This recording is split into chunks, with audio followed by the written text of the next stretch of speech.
नमस्कार मित्रांनो, मी संदीप देसाई।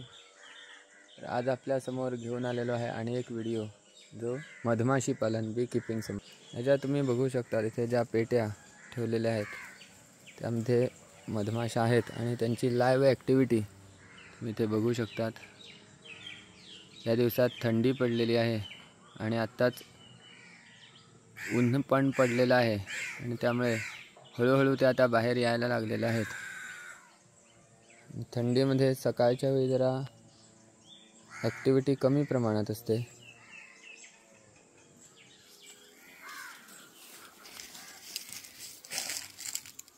तुम्ही पाहू शकतात, ह्या आहेत एपिस सेरेना, ज्याला आम्ही सातेरी किंवा आमच्या भागामध्ये ज्याला सातोडे असं जे म्हटलेलं आहे, तर त्या माशा आहेत आणि आत्ताच कुठे त्या बाहेर पडायला लागलेल्या आहेत।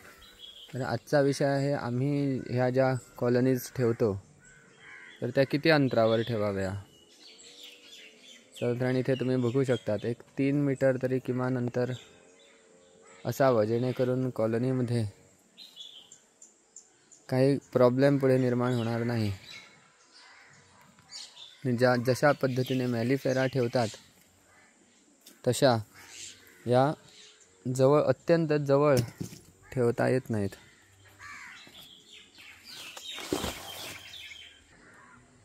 तुम्ही पाहू शकता कॉलनी, माशा चांगल्यापैकी आहेत आणि त्यांचं इथे काम पण सुरू आहे।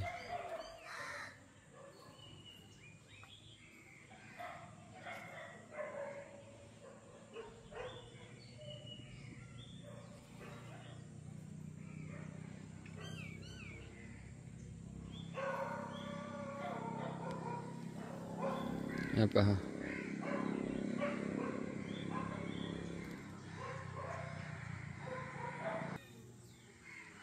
ही पहा अन्य एक फ्रेम। याला वर जी दिसते छोटीशी पट्टी, तिला वॅक्स शीट किंवा फाउंडेशन शीट असं म्हणतात, की जेणेकरून त्यांचं जे बांधकाम आहे पोळ्याचं तर ते व्यवस्थित होतं, एका रेषेत होतं सरळ। आणि ही पहा, लकीली क्वीन बी पण दिसत आहे।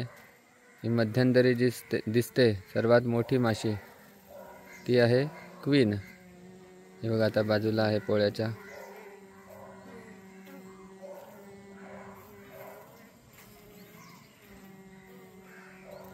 हे पहा, मध्यभागी दिसते ती क्वीन बी आणि बाजूला आहेत त्या वर्कर बीज। तर सांगायचं म्हणजे वॅक्सशीट जर दिली असता, व्यवस्थित बांधकाम होतं, त्यामध्ये 2 पोळ्यांना वगैरे मध्ये बांधून ते चिकटवून असं वगैरे होत नाही। त्यामुळे आपल्याला फ्रेम वर उचलताना किंवा मेंटेनन्सच्या वेळी सोपं जातं। त्यामुळे वॅक्सशीट ही दिलीच पाहिजे। आणि 2 कॉलनीमधलं अंतरसुद्धा किमान 3 मीटर जर ठेवलं तरीसुद्धा चांगलं जातं। हे पहा, आणि एक पोळं, याला वॅक्सशीट दिलेली नाही, परंतु त्यांनी ते व्यवस्थित बांधलं आहे। पण बऱ्याच वेळा काय होतं की जरा तिरकं बांधतात आणि त्यामुळे ही फ्रेम वर उचलताना किंवा पुन्हा आत ठेवताना त्रास होतो आणि त्यामुळे माशा चिरडल्या जातात आणि आपल्याला दंश होतो। त्यामुळे आत्ता एवढंच।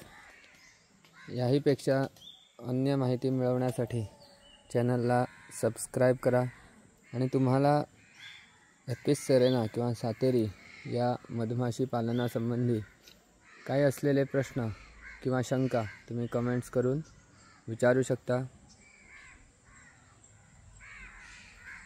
धन्यवाद।